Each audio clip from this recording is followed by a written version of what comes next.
Donc, bonjour à tous et à toutes pour cette édition du Forum des voyageurs, édition 2021 en ligne. Merci à toutes les personnes qui sont présentes pour témoigner. Donc, je vais commencer par Caroline. Si Caroline, tu es OK de pouvoir commencer à expliquer un petit peu ce que toi, tu as fait. Et voilà. Oui, bonjour à tous. Voilà, en fait, je suis partie en 2019, en mai 2019 à Montréal parce que je voulais participer au Kino Cabaret. Donc, en fait, c'est un mouvement qui est né là-bas à Montréal il y a 20 ans. C'est pour faire des films en 72 heures, en 72 heures, avec des réalisateurs, des scénaristes, vraiment tout le monde du milieu du cinéma, mais qui sont pas nécessairement pros. Enfin, voilà, ceux qui vont vraiment en vie. Il y a évidemment des pros, mais voilà. Donc, je voulais faire cette expérience-là pour aussi faire rencontrer des gens et de sortir de mon confort de la Belgique. Et donc, voilà, j'ai fait ma demande, mon dossier 4 semaines avant. Puis j'étais acceptée, donc ça a été très, très vite. J'ai vraiment fait ça en dernière minute. Mais voilà, et puis c'était une expérience incroyable. À la fin de mon voyage, j'ai quand même eu un petit coup de cœur pour Montréal et j'ai fait une demande de PVT et que j'ai eu tout de suite en fait, que j'ai eu rapidement au mois de juillet. J'avais ma lettre, je pouvais partir quand je voulais, mais j'ai attendu février parce que ça se prépare un grand voyage d'un an et je suis partie en février 2020 avant la pandémie et je suis restée je suis revenue le 14 avril. Donc, je suis revenue il n'y a pas longtemps. Et ça, si vous avez des questions, je pourrais aussi vous en parler plus longuement, mais c'était une expérience incroyable. C'était fou. Même parmi ces conditions-là, ça rend encore l'expérience autre, puis ça te fait grandir tellement. Voilà. OK, merci. Alors, Laura? Oui, me voici. Du coup, moi, je suis partie à la suite de mes études en architecture à Bruxelles. Je suis partie à l'étranger. J'ai d'abord été en Espagne, mais mon grand rêve était d'aller en Amérique latine. J'avais envie de pouvoir allier mes deux envies, c'est-à-dire donc voyager en Amérique latine et aussi apprendre plus pour mon métier d'architecte. Et j'ai réussi, grâce au programme du Bureau d'aide à la jeunesse de Bige, le programme Tremplin de Job, qui m'a permis de me soutenir pour autant les transports, donc les avions aller-retour, mais aussi sur place avec une bourse mensuelle. J'ai pu travailler dans un bureau d'architecture au Pérou qui a été très, très intéressant et très, très formateur pour moi. J'ai vraiment, vraiment bien aimé. Je suis restée d'ailleurs un peu plus longtemps après. J'ai continué à voyager sur place. Mais voilà, c'est un bureau, à mon avis, dans lequel j'aurais pas pu avoir l'occasion, je sais pas si c'est très français ce que j'ai dit, mais de pouvoir travailler parce que c'était plus un bureau d'architecte comme plus de terrain, plus humanitaire, une ASBL, donc avec peu de moyens. Et grâce à cette bourse, en fait, j'ai pu avoir cette expérience. Donc, c'était tout bénef. Et après, au-delà de ça, du coup, ça m'a fait plein de contacts sur le terrain. Et en un coup, la Terre, elle est devenue toute petite, quoi.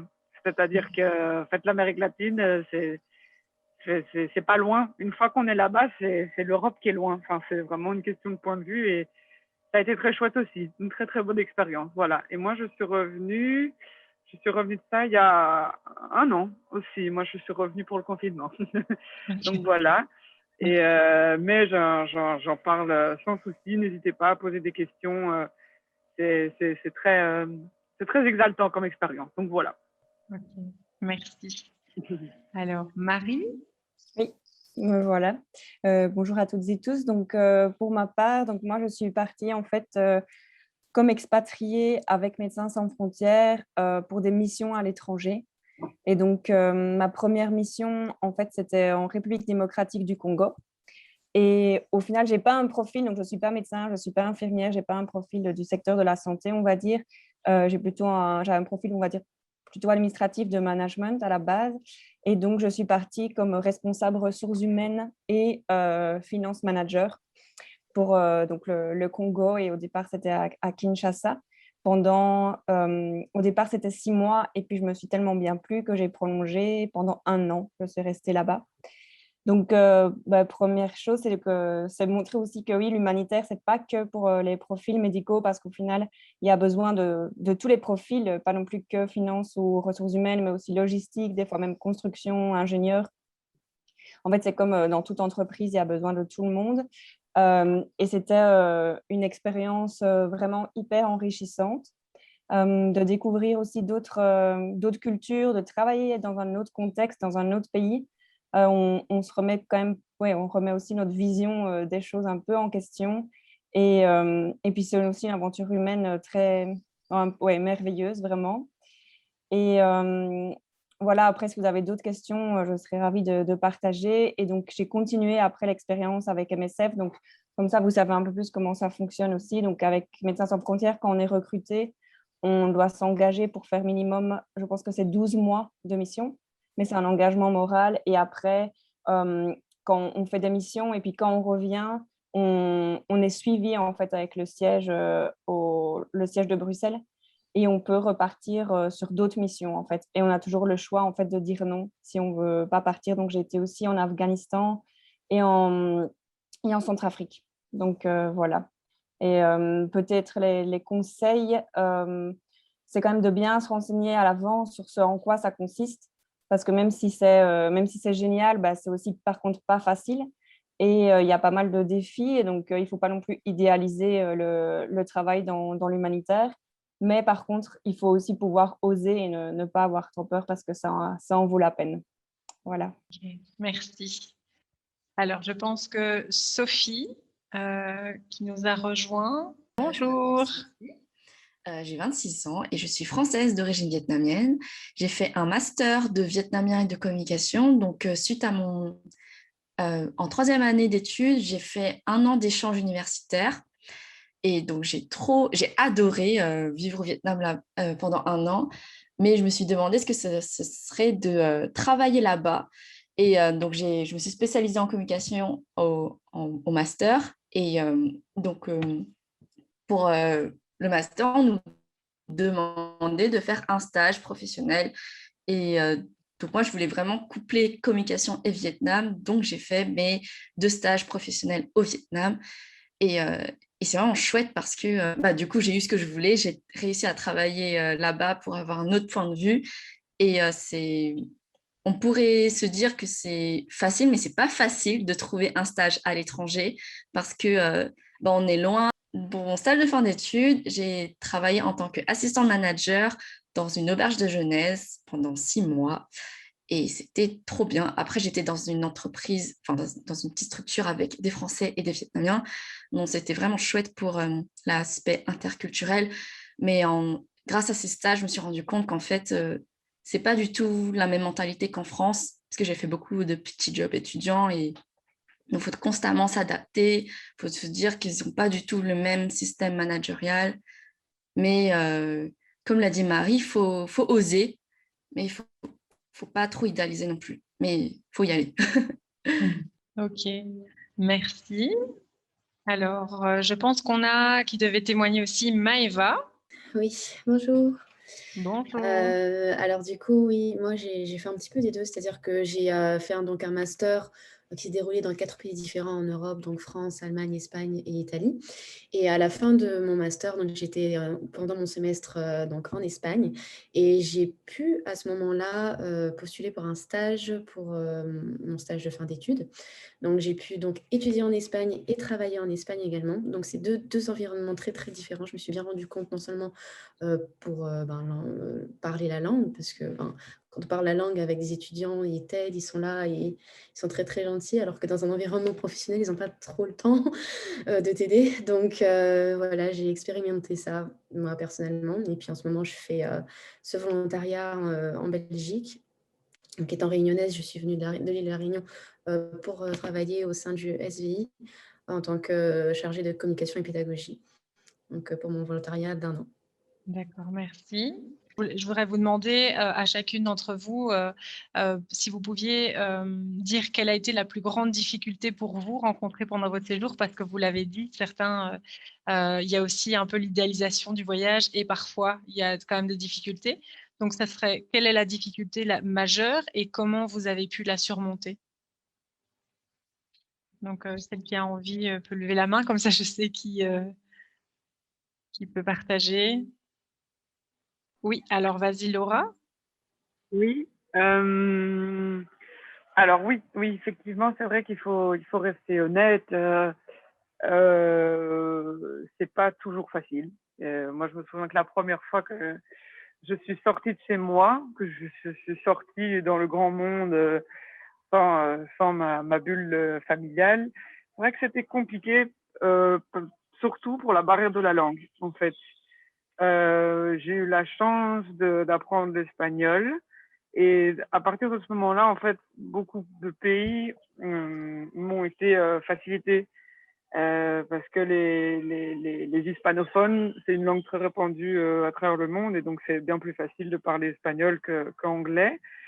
Donc voilà, pour moi, c'est vrai que je pouvais comparer par rapport à mon expérience, par rapport à d'autres personnes qui voyageaient aussi. C'était un plus parce que c'est pas beaucoup, hein, c'est savoir demander quelque chose à l'épicerie, savoir commander quelque chose, mais ça fait déjà un rapprochement entre les gens parce que effectivement, comme a dit Sophie, je pense, ou Marie, les cultures sont parfois drastiquement opposées.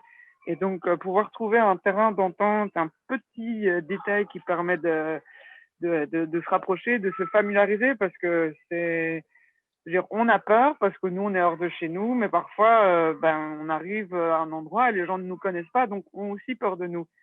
Et c'est vraiment bête, hein, c'est un mécanisme complètement humain. Faut pas dramatiser, et il faut surtout pas se bloquer à cause de ça, mais c'est vrai qu'il faut pouvoir donner la petite impulse, et donc il faut être parfois un peu courageux ou courageuse. Et voilà, moi je sais que ça a été un atout de pouvoir parler la langue et de se dire qu'on était, des deux côtés, on était un petit peu dubitatif. Peut-être que moi j'avais peur, mais peut-être que l'autre aussi avait peur. Et donc en fait, à partir du moment où on avait tout le monde avait peur, alors on était sur le même pied d'égalité et ça permettait de créer un petit peu quelque chose avec le pays, que ce soit les gens, que ce soit avec le pays de manière générale où on est. Donc voilà, moi je sais que ça a été une grande aide. Voilà. D'ailleurs, il y a une question pour toi qui demande comment justement tu as appris la langue. Est-ce que c'était dans le pays ou bien est-ce que tu avais pris des cours? Je suis partie en Espagne en fait avant. Et ça, je pourrais pas le dire mieux. Après, chacun ses techniques pour apprendre une langue. Hein. Je sais qu'il y a des applications, il y a Babel, Duolingo, c'est peut-être très très bien, mais moi en tout cas, ce qui a le mieux marché, c'est l'immersion. Alors effectivement, au début, comme disait, c'était Maëva qui disait que les étudiants sont très gentils, mais c'est vrai que dans le milieu professionnel, on est un peu plus lancé dans le bain, et donc c'est parfois un petit peu beaucoup. Moi, je me souviens que le premier mois, quand je suis arrivée en Espagne, c'est là que j'ai appris l'espagnol à la base. Effectivement, je comprenais pas. Je comprenais pas du tout. Ça allait beaucoup trop vite pour moi. Mais en fait, après un mois, il y a eu quelque chose qui s'est passé. En tout cas, je me suis familiarisée avec la langue, et après un mois, ça a été déjà beaucoup mieux. Le deuxième mois, beaucoup mieux. Le troisième mois, je tenais une conversation, en fait. Et donc, pour moi, le mieux, ça a été l'immersion, je pense. Mais c'est pas pour autant il faut pas aller dans le pays. Je peux dire, c'est en vivant l'expérience qu'on apprend. Je pense pas qu'il faut espérer avoir tout. La carapace et le sac à dos parce qu'on ne sait jamais ce qui va arriver sur place. Mais pourquoi pas voyager avec ce projet-là, parce que c'est la meilleure manière d'apprendre une langue, je trouve. En tout cas, pour moi, ça a été très... Voilà, je parle encore parfois en espagnol toute seule, je me tiens des conversations, mais parce que c'est très vivant, et c'est très chouette d'apprendre dans le pays, parce qu'on apprend la culture, et comme je vous ai dit, on se rapproche des gens. Donc, si vous avez l'occasion de voyager pour apprendre la langue, allez-y. Et ça ne doit pas être un frein pour vous empêcher de voyager, vous l'apprendrez aussi malgré vous. Et puis après, voilà. Ok, merci Laura. Alors, Caro, je vais te donner la parole et aussi, donc, si tu peux répondre à cette question, pour toi, quelle était la Ouais. plus grande difficulté? Et alors, on a dans le chat une question pour toi de quelqu'un qui disait que tu parlais d'avoir eu ton PVT assez rapidement. La personne demande si tu as une offre d'emploi avant de faire ta demande de PVT, si tu as eu des difficultés pour les démarches, car elle voudrait faire son stage de fin d'études au Canada en novembre 2021 et les démarches lui semblent interminables et très, très compliquées, surtout avec la situation actuelle. Alors, ma difficulté, c'était la pandémie. C'est que je suis arrivée le 12 février, puis le 18 mars ou 19, je pense, c'est tombé. Puis on pensait que ça allait être juste en Europe, comme partout. On se disait, c'est loin. Puis c'est normal, tout le monde voyage, donc du coup, ça c'est venu partout dans le monde. La difficulté, c'est que je me suis dit, OK, qu'est-ce que je fais? Enfin, et heureusement, en fait, j'ai un parrain là-bas. Enfin, j'ai un ami qui était le meilleur ami de ma première prof de théâtre, qui m'a pris sous son aile et je suis partie me confiner 2 mois dans un chalet chez eux. Et ce qui m'a permis de rester au Canada, à Montréal. Et quand je suis revenue, je pleurais. Je me disais, qu'est-ce que je fais? Est-ce que je rentre en Belgique ou je reste parce que j'ai besoin de travailler? Et en fait, j'ai dit, OK, je me laisse. Je me suis pas mis de pression. Faut vraiment pas se mettre de pression parce qu'en fait, t'es loin de. T'es livré à toi-même en fait dans un pays. T'es seul, mais si tu connais quelques personnes, ils sont là, mais en fait, t'es face à toi-même, donc face au monde. Et puis tu te dis, OK, je vais pas mettre trop de pression. Si dans 4 semaines je trouve pas une job, je rentre ou je reste un peu sur mes économies parce que j'avais travaillé vraiment 6 mois très très fort avant de venir. J'ai mis quand même de côté. Et en fait, j'ai trouvé une job. J'ai vendu des poutines pendant 5 mois. Donc, Le Canadien. voilà, aux frites alors. Donc, j'ai vendu ça. J'ai vendu des poutines. Et en fait, de fil en aiguille, tu rencontres des gens. Et je suis allée sur des plateaux de tournage de octobre jusqu'à décembre, jusqu'à la fin de l'année, où j'étais, parce que je suis comédienne, donc j'ai pas joué, j'ai pas fait mon métier, mais j'ai fait assistante déco, enfin art director, comme ils disent là-bas. Donc du coup, j'ai beaucoup appris parce que j'aimerais bien savoir un peu toutes les ficelles du cinéma parce que c'est quelque chose que j'ai envie de réaliser plus tard, donc c'est quelque chose qui m'anime. Et puis j'ai fait coordinatrice sanitaire sur les plateaux de tournage, donc Madame anti-Covid. Voilà, c'était une expérience, c'était quand même assez une grande expérience dans le sens où tu es quand même dans ton domaine, tu es quand même sur un plateau de tournage. Oui, tu te lèves à 5 heures du matin, tu rentres à 20 heures, mais tu fais quand même quelque chose qui est chouette, même si la job n'est pas, voilà, n'est pas le truc rêvé. Mais voilà, en fait, pour répondre à tes questions, Maureen, non, du coup, j'avais pas de demande d'emploi avant de venir. Je sais que maintenant au Canada, ils demandent quand tu as ton PVT, ils demandent une offre d'emploi pour pouvoir rentrer sur le territoire. Et ça, c'est depuis la pandémie, enfin depuis quelques mois, depuis la pandémie. Parce qu'avant, c'était fermé. Et là, ils ont réouvert les bassins, donc on peut faire une demande de PVT et ils commencent à faire des démarches pour ceux qui ont la lettre depuis 1 an. Alors moi, j'ai pas eu. En fait, quand je suis rentrée du programme Artichoc avec le Bige, où j'étais au Kino pendant 3 semaines, j'ai fait ma demande. Je sais pas, au mois de juin, j'ai fait une demande de PVT un jeudi. J'étais tirée au sort le lundi. Donc, ça fait waouh, ok, je dois vraiment partir, quoi. Je dois vraiment quitter le pays. Et c'est un peu vertigineux parce que pour moi, j'avais 30 ans, parce que tu peux demander ton PVT jusqu'à 30 ans inclus. Et j'avais jamais voyagé, enfin, j'avais voyagé en Europe, mais le plus loin que j'étais, c'était à New York. Et j'avais pas été m'expatrier ou vivre ouais, c'est vraiment de la chance mais en France c'est plus difficile parce qu'il y a beaucoup plus de gens qui demandent le PVT, puis en Belgique je pense que tu peux l'avoir plus facilement ou en tout cas plus rapidement, mais c'est vrai que c'était une chance et que je devrais vraiment partir. Et après au mois de juillet j'ai un peu flippé, j'avais le papier, j'ai fait ok, je pars quand? Je pars en septembre. Puis après j'avais un job dans le cinéma où je pouvais gagner des sous et me dire, OK, en fait, Caro, tu peux pas partir avec 200 euros. Enfin, tu peux, mais c'est à tes risques et périls parce que tu n'as pas de job quand tu arrives et tout. Donc, il faut vraiment un minimum préparer son voyage et au moins avoir de l'argent de côté pour partir. Donc, j'ai vraiment travaillé très, très fort. Et au mois de novembre, je me suis dit, je vais partir au mois de novembre. Puis j'ai fait, c'est l'hiver, il va faire -25, c'est pas la bonne période. Et après, là, en janvier, j'ai dit, OK, let's go. Le 1er janvier, j'ai pris mon billet. J'ai dit, je pars en février. Voilà. Donc voilà, j'ai eu quand même quelques difficultés, c'était ça. Mais après, alors on parlait des langues, comme disait Laura. C'est vrai qu'à Montréal, ben, on parle français, mais c'est toute une autre culture.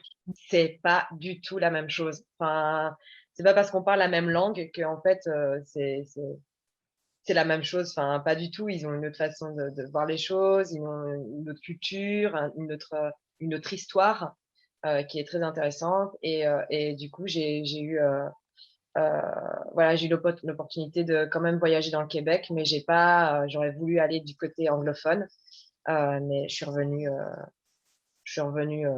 bah, maintenant. Donc du coup, j'ai pas pu y aller, mais c'est très très très très chouette à voir. Puis après, c'est des longues routes, c'est très très grand, mais c'est magnifique comme paysage. Et la job, eh ben, ils te font confiance assez facilement. C'est en fait, tant que tu es bosseur, puis que tu as envie, puis que tu es là, en fait, ils sont très contents. Puis c'est ça qui est chouette, c'est que tu peux avoir. Moi, j'ai eu ma job, j'ai posé mon CV, le lendemain, je travaillais, quoi. Donc, c'est vraiment, euh, c'est vraiment différent, quoi. Et c'est une très, très, très, très chouette expérience. Franchement, à refaire, je le referais. Puis maintenant, j'ai pas peur j'ai envie de voyager. Enfin, il y a un truc comme ça où je suis revenue, ben, j'ai 32 ans dans 2 semaines, j'ai envie d'encore voyager. Je me dis, bah, j'ai envie d'apprendre. Moi, l'anglais, c'est quelque chose qui. Je suis un peu frustrée parce que je parle pas du tout anglais. Puis je me dis, faut vraiment que j'aille dans un pays pour l'apprendre, quoi. Et, c'est des choses que je ferai quand ce sera dans des autres conditions, dans des meilleures conditions. J'aimerais partir parce que j'ai plus envie de partir dans, dans des conditions pareilles. Mais voilà, Merci, Caroline. avec Alors, je plaisir. vais poser la même question à Sophie au niveau donc des difficultés rencontrées et comment tu les as surmontées. Alors, j'avais dit que c'était pas du tout la même mentalité au Vietnam au niveau du travail. Et je pense à ma dernière expérience où j'étais assistante manager dans une auberge de jeunesse. J'étais la plus jeune de l'équipe et c'était assez dur de se faire respecter parce que au Vietnam, c'est très hiérarchique. Même au niveau du pronom personnel, il n'y a pas de je et de tu, c'est plus on se situe par rapport à l'âge. Donc, il m'appelait petite sœur parce que j'étais plus jeune qu'en âge. Et du coup, quand je me suis présentée là en tant que manager face à ma petite équipe, ben, au début, ils ne voulaient pas trop m'écouter. Du coup, j'étais là quand même pour 6 mois, donc je me suis dit, mais comment je vais faire? Après, c'est vrai que comme je parlais déjà vietnamien, c'était plus facile de gagner leur confiance. Mais l'autre difficulté aussi, c'était que pratiquer son vietnamien dans le milieu professionnel et dans le milieu scolaire, c'est pas du tout la même chose. Même là, je pense à ma première expérience où j'étais chargée des relations publiques. Par exemple, faire des PowerPoint en vietnamien, c'est pas pareil que le faire en français. c'est c'est des petits détails comme ça où c'est en travaillant là-bas que je m'en suis rendu compte. Mais on finit par surmonter parce que faut y aller, quoi. Mais ouais, mais ça prend du temps parce que déjà il y a le temps d'adaptation et enfin voilà. Mais je voulais quand même rebondir sur le point de Laura pour l'apprentissage de l'espagnol. Je l'ai pas mentionné, mais l'année dernière j'étais sur un projet de volontariat en Bolivie et j'ai appris j'ai appris l'espagnol il y a 7 ans et donc en plus je détestais cette langue. Et grâce à mon projet de volontariat en Bolivie, j'ai réappris la langue.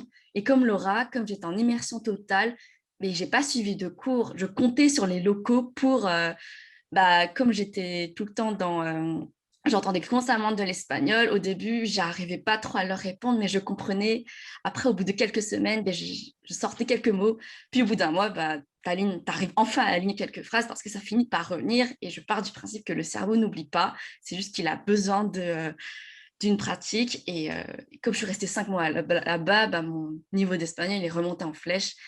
Et pareil que Laura, des fois, ça me manque de parler espagnol. Donc, je me rends compte que je parle toute seule, juste pour être sûre que ça ne repart pas à nouveau. Mais voilà pour l'apprentissage de l'espagnol, parce que je trouvais cette question assez intéressante. Ok, merci Sophie. Alors, je vais poser la question à Marie au niveau des difficultés, comment tu les as surmontées? Oui, alors de mon côté, je dirais qu'il y a 2 grosses difficultés. En fait, ça revient un peu ce que les autres ont déjà évoqué, donc que ce soit la langue ou plutôt la culture, et la langue fait partie de la culture. Et donc, peu importe où on part, c'est être humble aussi, je pense, et avoir du respect en fait pour l'autre et la culture qu'on va découvrir.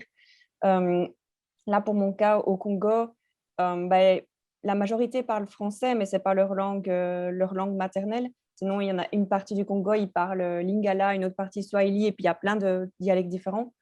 Donc, ne fût-ce qu'apprendre, par exemple, même quelques mots, bonjour, comment ça va, dans la langue locale, ça aide déjà. Et puis alors, oui, se renseigner et vraiment, c'est ça, ne pas arriver avec ne pas imposer sa culture à l'autre, en fait, et vraiment prendre ça en compte. Et ça facilite vraiment grandement les choses.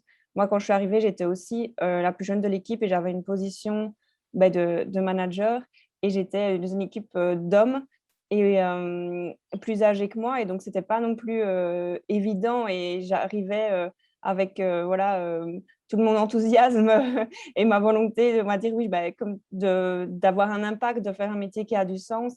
Et ça, c'est vrai que au début, c'était pas évident, mais en fait, en essayant de se mettre à la place de l'autre, ne pas non plus faire des suppositions, mais poser des questions si on voit qu'il y a des incompréhensions, et vraiment avoir ce respect-là. Et en fait, c'est aussi ce qui fait, je pense, une des richesses de partir à l'étranger et de rencontrer d'autres cultures. Et parce que c'est intéressant vraiment. Et alors après, il y a un échange qui peut se faire. Et voilà, c'est vraiment important. Et alors, l'autre difficulté, en fait, j'allais dire partir, c'est une chose, mais je pense que ça, en fait, c'est pas si compliqué quand on a un peu préparé, mais par contre, le retour, pour moi, c'était vraiment difficile. Surtout qu'au départ, je partais pour 6 mois. Et puis, j'ai prolongé parce que ça me plaisait et je voulais continuer. Et qu'en 6 mois, c'est vrai qu'aussi pour une mission humanitaire, c'est le minimum, parce qu'on est là, comme ça a été expliqué au début, ce n'est pas du volontariat qu'on fait, on attend de nous un travail professionnel. Donc, le temps justement de s'adapter à la culture, de comprendre le projet, de comprendre où on est, si on veut avoir un impact, 6 mois, c'est le minimum. Et donc, voilà, j'ai décidé de rester même plus. Et sans vraiment justement réfléchir au retour, en fait. Et donc, j'ai tellement vécu mon expérience que je me suis sans doute un petit peu déconnectée quand même de mes amis, ma famille, même si j'avais toujours des contacts avec eux. C'était aussi pas toujours évident de leur expliquer ce que moi j'étais en train de vivre, alors qu'eux étaient un peu dans une autre réalité. Donc ça, je dirais que c'est un conseil, c'est essayer tant bien que possible de garder contact avec, on va dire, l'autre monde. Euh, Parce que c'est un lien important, et parce que s'il y a ce lien qui se coupe quand vous allez rentrer, ça va aussi être difficile d'expliquer tout ce que vous avez vécu. Vous serez quand même, je pense, une autre personne, vous aurez évolué, vous aurez grandi. Et donc voilà, c'est vrai que le retour se prépare un peu, et c'est aussi ne pas... Moi, j'avais du mal à expliquer, à aller vers les autres, et donc je restais peut-être un peu trop dans mon coin. Et donc, c'est aussi ne pas attendre que les autres viennent vers vous et vous demander comment ça a été, ou qu'ils vous posent des questions, je ne sais pas, intelligentes, on va dire. Moi, ils me demandaient, ah, et au Congo, il fait chaud, ou t'as mangé quoi? Et tout ce que j'avais vécu, résumé à ça, c'était enfin, j'avais même pas envie de répondre à la fois, parce que résumer un voyage humanitaire sur la météo, c'est un peu compliqué. Voir vraiment ce que vous avez vécu. Donc, je pense que ça, c'est à nous à aussi faire ce geste-là, et à voir comment on peut partager l'expérience, quoi. Voilà. Ok, merci Marie. Alors, je vais poser la question à Maëva. Alors oui, du coup, toujours ce problème de langue, surtout que quand j'avais passé l'entretien, on me disait oui, t'inquiète pas, on est une entreprise internationale et on parle anglais et espagnol, il n'y a pas de souci. Puis quand j'arrive, non, ils ne parlaient pas tant que ça anglais. Du coup, vraiment une grosse immersion dès le début, même si j'essayais de me dépatouiller. Ensuite, oui, c'est vraiment beaucoup plus professionnel, mais cette hiérarchie qu'ils imposent, ça m'a beaucoup choquée et je me suis demandé si c'était comme ça dans toutes les entreprises en Espagne. Et j'avais des amis qui faisaient leur stage aussi dans d'autres entreprises et c'est pas, on n'a pas une relation amicale, on ne peut pas vraiment approcher le boss, il faut vraiment avoir un rendez-vous, voilà, il a sa position à lui et il veut rester comme ça, il veut du respect. Donc ça m'a un peu chiffonnée parce que, pas forcément que je voulais pas manquer de respect à mon boss, mais avoir un peu plus de relation avec lui, qu'il soit plus accessible, quoi. Donc ça, j'ai pas nécessairement aimé, mais bon, c'est comme ça, hein, c'est leur culture là-bas, parce que en général, ils prennent beaucoup de temps à avoir à être sur une grande position, donc plus de responsabilités entre manager ou chef. Donc, ils veulent du respect parce qu'ils se disent qu'ils l'ont mérité. C'est juste pour ça. Après aussi, un gros souci, on va dire, que par rapport au Covid, ça a beaucoup impacté l'Espagne. Et j'ai vu cet impact sur mon entreprise qui avait quand même pas mal d'employés, environ 100 employés. Et au fur et à mesure, les gens se faisaient licencier. Et du coup, dans mon département, il ne restait plus que moi. Et avec mon boss et le supérieur du boss. Et du coup, j'ai ressenti voilà, toute cette responsabilité sur mes épaules. Et je me suis dit, bon, je vais réussir à le faire. De toute façon, ils me font confiance. Ils m'avaient donné un contrat indéterminé. Donc, je me suis dit, j'y vais, je me lance. Puis tant pis, on verra ce que ça donne. Et oui, finalement, c'était dommage de voir cet impact-là sur l'entreprise. Mais finalement, après, il y a d'autres personnes une autre personne qui est venue nous aider dans le département. Donc, on a pu s'améliorer. Mais bon, voir ça a été un peu difficile comme première expérience professionnelle quand même, je dirais. Mais bon, voilà, ça forge le caractère. Maintenant, je sais que je peux encaisser pas mal de choses. Ok, merci Maëva. Est-ce que Caro, tu pourrais préciser un petit mot sur Artichoc, de pouvoir expliquer un petit peu ce que c'est concrètement comme programme, parce qu'on Oui, n'en parle pas alors, souvent. c'est vrai, c'est un programme, Artichoc, c'est un programme avec lequel où tu peux partir, tu as un projet à l'étranger, que tu as envie par exemple, ce soit un concert ou, enfin, pas que des trucs artistiques, mais que tu as un projet que tu veux faire ailleurs. Ça rentre dans le projet Artichoc, oui, que ce soit un concert, un festival auquel tu as envie de participer, un séminaire, toutes ces choses-là. Et en fait, le programme était parfait pour le Kino Cabaret où je partais 3 semaines vraiment en immersion dans ce laboratoire pour faire en tant que comédienne, pour pouvoir jouer dans des films et aider sur des petits plateaux de tournage. Voilà. D'accord. Donc, c'est un programme du Bureau international de la jeunesse, ouais. comme pour Laura, le tremplin de job. Donc, je vous invite à voir dans replay sur notre chaîne YouTube, notamment comment financer son voyage avec le Bureau international de la jeunesse, pour ceux qui auraient des questions. Et alors, le programme Artichoc, pardon, excuse-moi de te couper, il t'aide pour le transport. Donc, en fait, ils m'ont payé mon billet d'avion. Voilà, pour aller jusque-là. Ok, merci. Si vous deviez, je vais dire, faire de la promotion ou en tout cas encourager à partir avec le projet que vous avez fait, en mettant en avant ce que ça vous a appris. Plus précisément, oui, j'ai appris à rencontrer des gens, à me faire confiance à moi, à mes intuitions, à mes capacités professionnelles et personnelles, et comme disait Marie aussi, être humble envers les autres cultures, que ça nous ouvre l'esprit et ça nous sort de notre quotidien, c'est incroyable. Donc juste, l'avantage de tout ça, c'est genre, je sais pas, il y en a trop. Mais effectivement, c'est pas toujours facile, mais vous êtes soutenus, vous n'êtes pas les premières personnes et sûrement pas les dernières à vouloir le faire. Donc, faites-vous confiance. Et si c'est pas maintenant, ce projet que vous avez en tête, vous allez le faire d'une manière ou d'une autre. Donc, faites-vous confiance et faites-le. Si c'est là, c'est que vous en avez envie. Donc, n'hésitez pas à en parler. Et voilà. Ça fait un peu hippie, hein, mais bon, voilà. Merci. Alors, j'en profite puisque Louise, tu avais posé la question par rapport au job étudiant à 17 ans dans un autre pays. Donc, il y a des possibilités pour travailler comme étudiant dans un autre pays. Tu es soumise à la législation du pays. Donc, ça, c'est à voir en fonction du pays de destination dans lequel tu souhaites travailler. Ce qui peut t'aider aussi, c'est le club Teli, qui référence de nombreuses offres pour pouvoir partir. On va te mettre, on mettra l'adresse dans le mail de récapitulation qu'on vous enverra à la fin. Alors, même question pour les autres qui souhaitent prendre la parole par rapport à donc ce que ça vous a appris. Caro, je t'écoute. Ben moi, je regrette d'être partie si tard, d'avoir attendu 30 ans. C'est bête, mais je me suis dit, ah mon Dieu, j'aurais dû partir déjà à 20 ans et faire tout ça, en fait, tout ce que j'ai. Mais il n'est jamais trop tard, vraiment. On peut partir à 30 ans, 35, 40, 50, 60, on s'en fout. Mais il y a le lâcher prise qui est sur le plan personnel ou professionnel. Il y a une espèce de lâcher prise qui était là. Évidemment, la curiosité d'un pays, la curiosité de tout, en fait. Puis, en fait, quand tu reviens, même si le retour est dur, tu as envie d'être curieux de ton pays et puis en fait, d'être curieux d'aller voir ailleurs ou de prendre la voiture et de faire 6 000 kilomètres, j'exagère, 600 kilomètres pour aller quelque part parce qu'en fait, au Canada, tu fais 7 heures de route pour aller quelque part. Donc, ça te fait plus peur. Ça me fait plus peur de me prendre. J'ai moins peur en fait.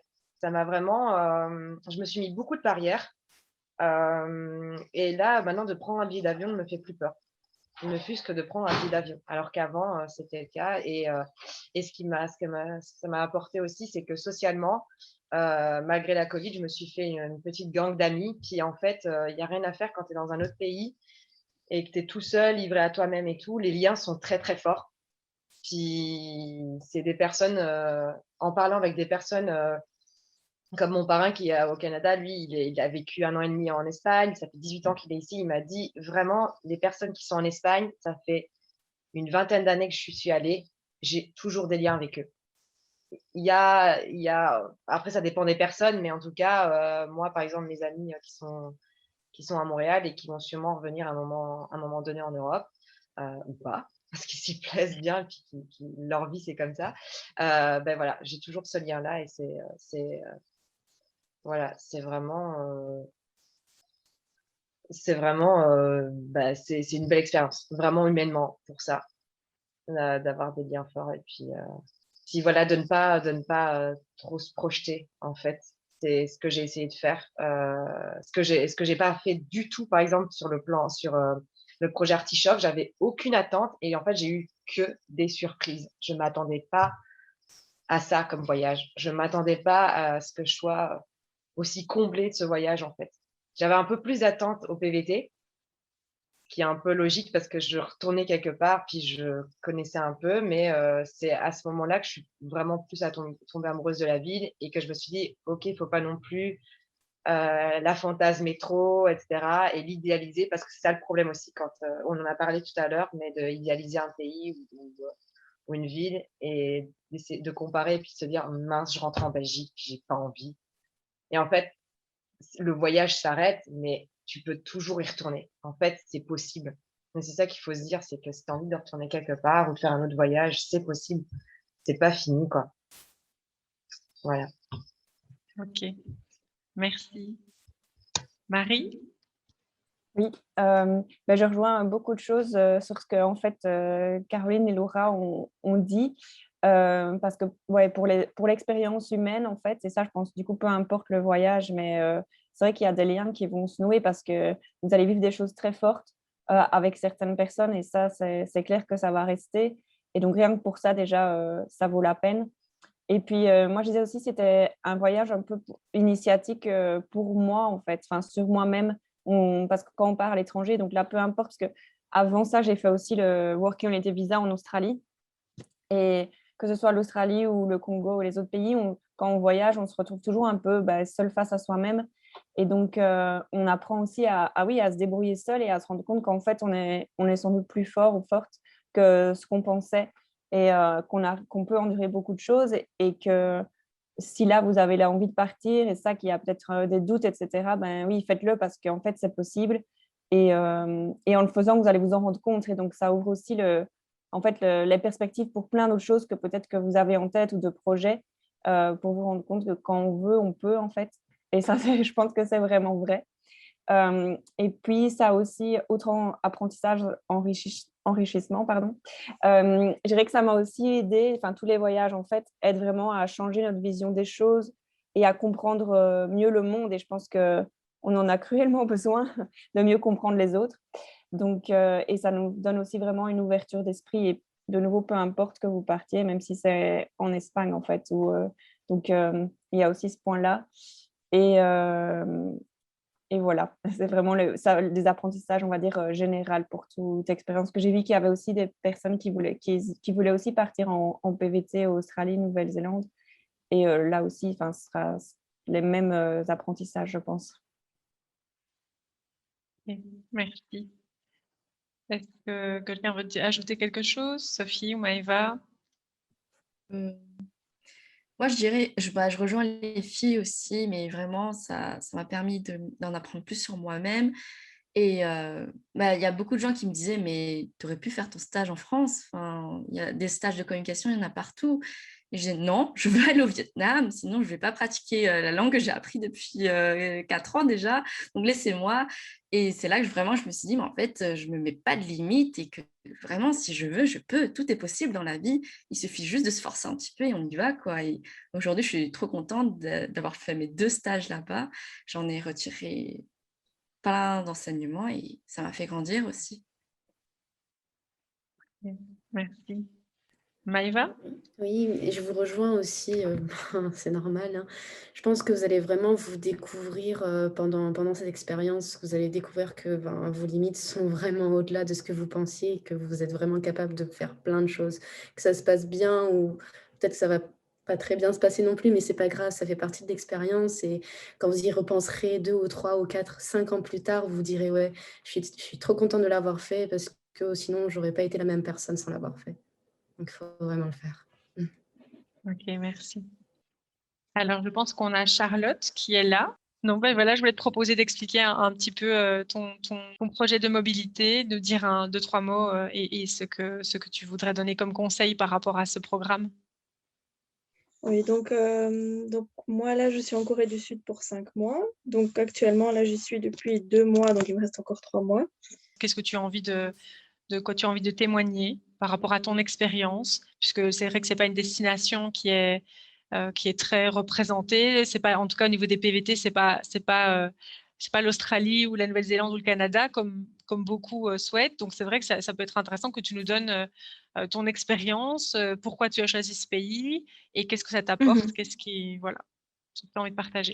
Donc, pourquoi j'ai choisi la Corée du Sud? En fait, c'est juste parce que depuis le départ, je suis assez attirée par la culture asiatique, par l'architecture, le bouddhisme. Et bon, ici, voilà, c'est soit catholique, soit bouddhiste, ici en Corée du Sud. Donc, forcément, il y a beaucoup de temples, donc c'est beaucoup de choses différentes à visiter. En fait, ce qui est très intéressant ici en Corée du Sud, c'est qu'il y a vraiment un contraste énorme entre la campagne et les villes, c'est-à-dire qu'il y a vraiment un ultra-modernisme d'un côté qu'on connaît plus avec la K-pop et tout le tralala, et à côté, les campagnes qui restent totalement campagnardes, quoi, dans le sens qu'on voit bien qu'ils ont eu du mal et qu'ils ont traversé les sales périodes. Je dirais, il y a tellement de fermes partout, chaque parcelle est utilisée comme champ.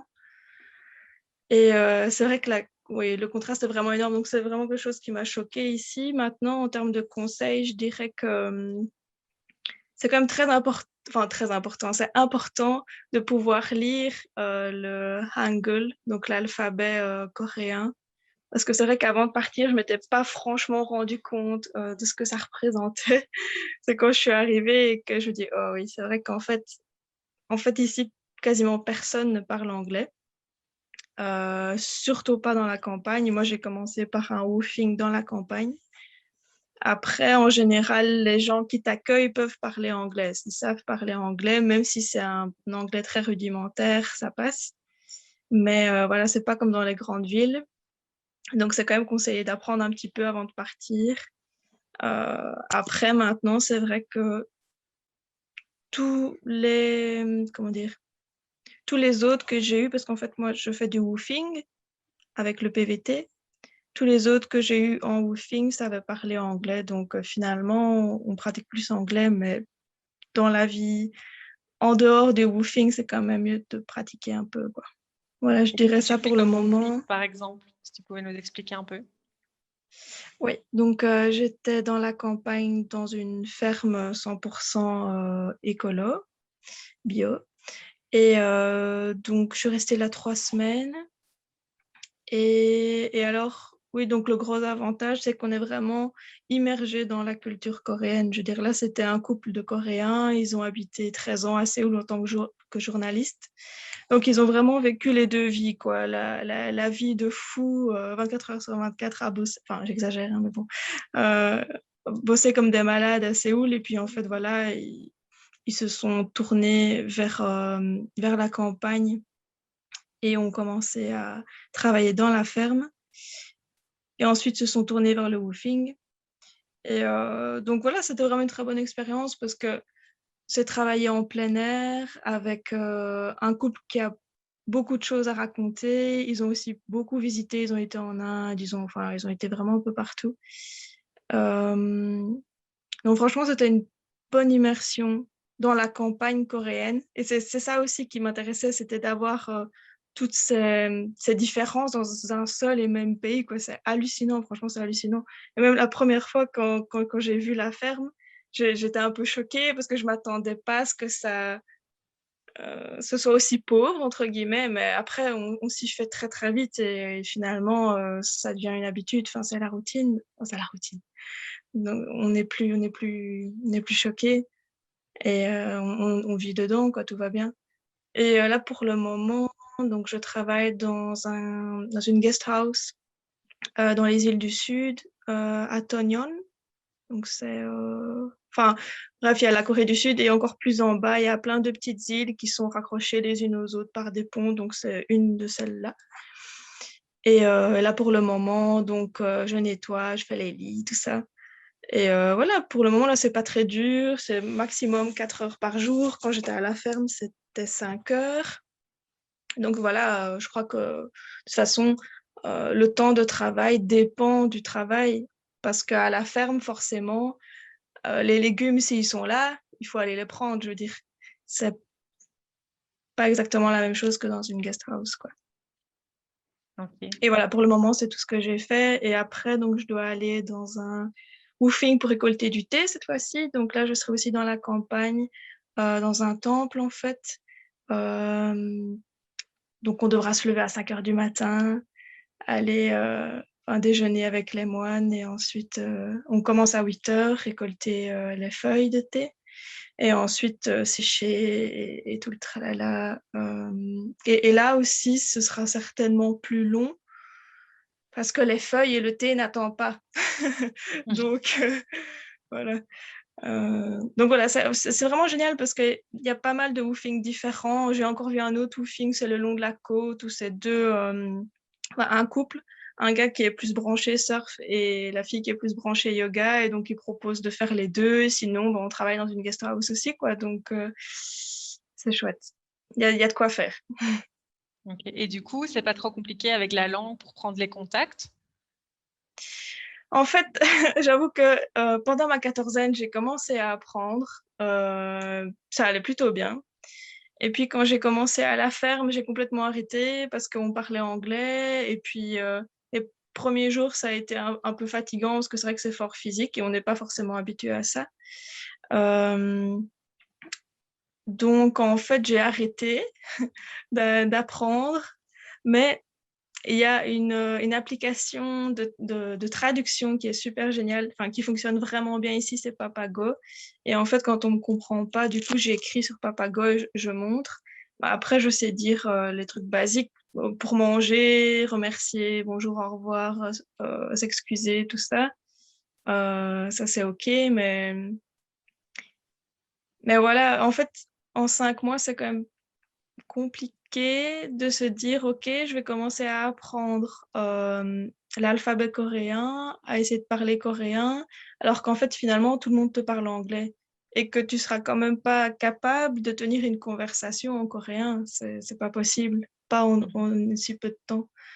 Donc, c'est bien d'avoir les bases et même plus, mais voilà, je pense que ça dépend des gens aussi. Voilà. Ok, merci. Alors, il n'y a pas de questions dans le chat pour vous. Par contre, vous êtes toutes des filles à témoigner. Donc, la question qui pourrait être sympa de vous poser, c'est justement, est-ce que vous avez eu des craintes de voyager seule en étant des filles? Est-ce qu'on peut aussi rassurer les parents qui auraient peut-être peur pour vous? Voilà, est-ce que vous auriez des conseils à donner, des choses à dire pour rassurer, pour donner des conseils? Je dirais peut-être que en faisant du woofing, forcément, c'est aussi une rencontre avec les autres et les autres essayent de t'aider, quoi qu'il se passe. Et ça, c'est une des choses que je trouve qui est très rassurant pour les parents ou pour soi-même, hein. C'est qu'en général, c'est comme une deuxième famille. Je dirais, ils ne te veulent que du bien et donc ils vont toujours t'aider. Je veux dire, moi, j'ai eu des soucis pour ma carte de résidente. Ils m'ont jamais laissé tomber. On a toujours fait les choses ensemble pour que ça se passe bien. Et c'est ça l'importance aussi de vivre avec les natifs, c'est que eux ils savent comment ça fonctionne. Donc voilà, moi je dirais ça. Ok, merci. Pas de souci. Quelqu'un d'autre? Je veux bien Vas-y, partager. Sophie. Moi, je dirais qu'on ne se sent jamais seul. Enfin, juste quand tu prends l'avion, tu es seul. Mais après, sur place, je savais que j'allais faire mon stage avec des gens, enfin, que j'allais pas faire mon stage seule. Du coup, et comme l'a dit Charlotte, quand j'avais des soucis, comme ils savaient comment s'y prendre, ils m'aidaient. Même pour mes autres expériences, quand j'ai fait mon volontariat en Bolivie, j'étais dans la maison des volontaires, donc j'étais jamais seule. Et on est seul qu'à un moment, en fait. Sur place, je me suis pas sentie seule. Et pour la question de pour la sécurité en tant que femme, est-ce qu'on se sent en sécurité? Moi, personnellement, je me suis toujours sentie plus en sécurité à l'étranger qu'en France. En plus, je vis en banlieue parisienne et par exemple, pour rentrer la nuit, tu as tout le temps peur, alors qu'au Vietnam, je croyais que c'était très safe. Donc, voilà. Ok, merci. Quelqu'un d'autre souhaite partager? Marie? Oui, mais j'aurais dit la même chose aussi, en fait, que on n'est jamais vraiment seul. Et j'avais lu aussi quelque part, c'est voyager seul, c'est s'assurer de ne l'être jamais. Mais par contre, aussi, oui, je trouve que en fait, quand on a l'étiquette de voyageuse, donc en tant que femme, les gens, et j'ai été dans beaucoup de pays, même, enfin en Népal aussi, en Afghanistan, etc. Ils ont beaucoup de respect, en fait, la plupart du temps. C'est de nouveau une question aussi de culture et de s'adapter et de respecter la culture de l'autre. Mais en général, ils sont heureux de partager des choses avec nous et ils ont vraiment beaucoup de respect. Après, je pense que il faut pas non plus prendre de risques inutiles ou aller dans des quartiers qui sont déconseillés. Mais j'ai l'impression que même il y a moins de risques en partant en tant que femme qu'en tant qu'homme, je dirais, parce que les gens, oui, vont faire attention à nous, en fait. En tout cas, j'ai cette impression. Et plus spécifiquement, avec Médecins sans frontières, on est quand même, c'est notre métier, donc on est bien pris en charge à l'arrivée. Il y a quelqu'un qui nous accueille.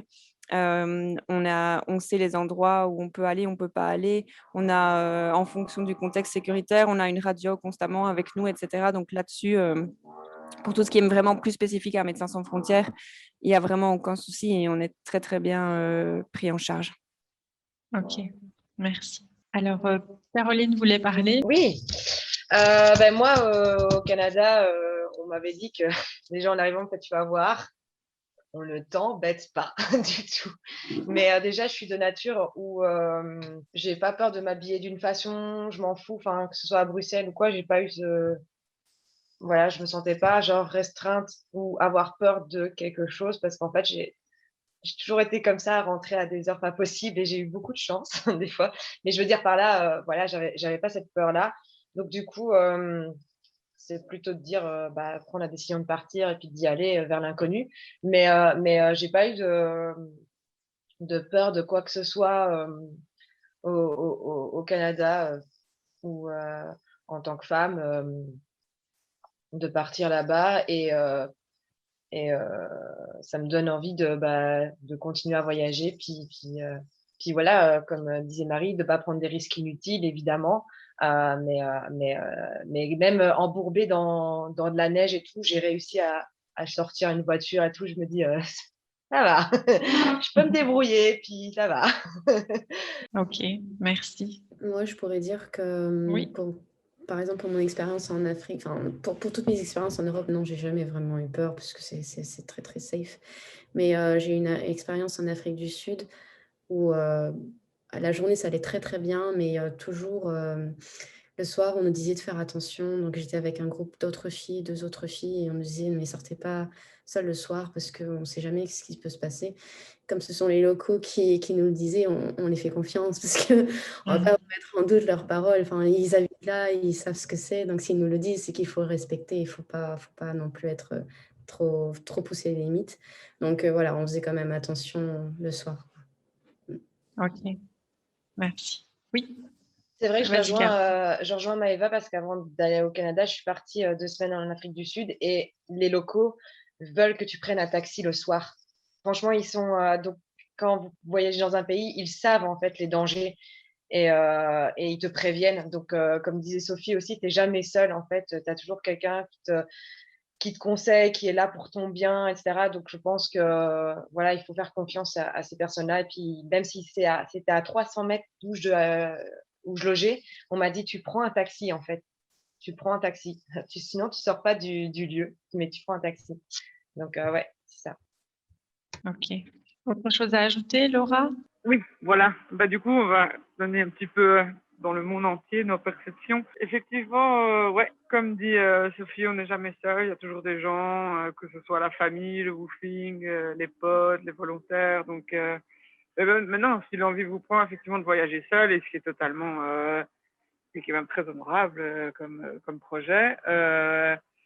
Il faut pas vivre avec la peur au ventre qu'il va nous arriver quelque chose. En fait, il faut, ouais, comme on dit, il faut rester curieux sans être naïf. Évidemment, le monde n'est pas rempli de bisounours et voilà. Mais entre ce qu'on entend, et ce qui est la réalité, il y a déjà, enfin, voilà quoi. C'est un peu aussi ce qu'on voit depuis l'extérieur, c'est le travail des médias. Donc parfois c'est un peu, voilà, ça n'aide pas papa et maman à faire confiance. Moi, quand je suis partie au Pérou, j'étais au Pérou, en Équateur et en Colombie. Et donc, oui, effectivement, on m'a parlé de guérilla et des FARC et que j'allais me faire enlever. Bah non, en fait.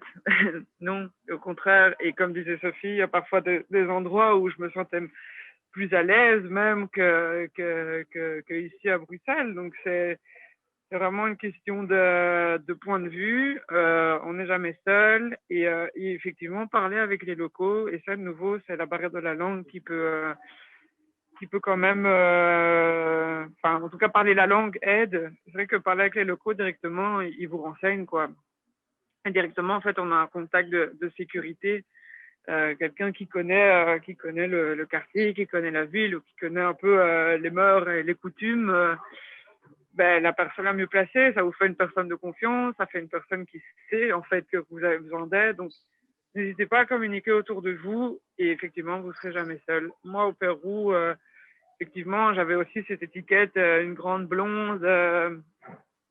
Voilà, c'est sûr que c'est un petit peu bizarre. Dans d'autres pays, on dénote, donc en plus, on a une fille, mais c'est vrai qu'on était généralement un peu impressionnés de me voir seule. Mais voilà, vivre avec la crainte de dire parce que je suis une femme, je ne peux pas voyager, ça ne va pas aider.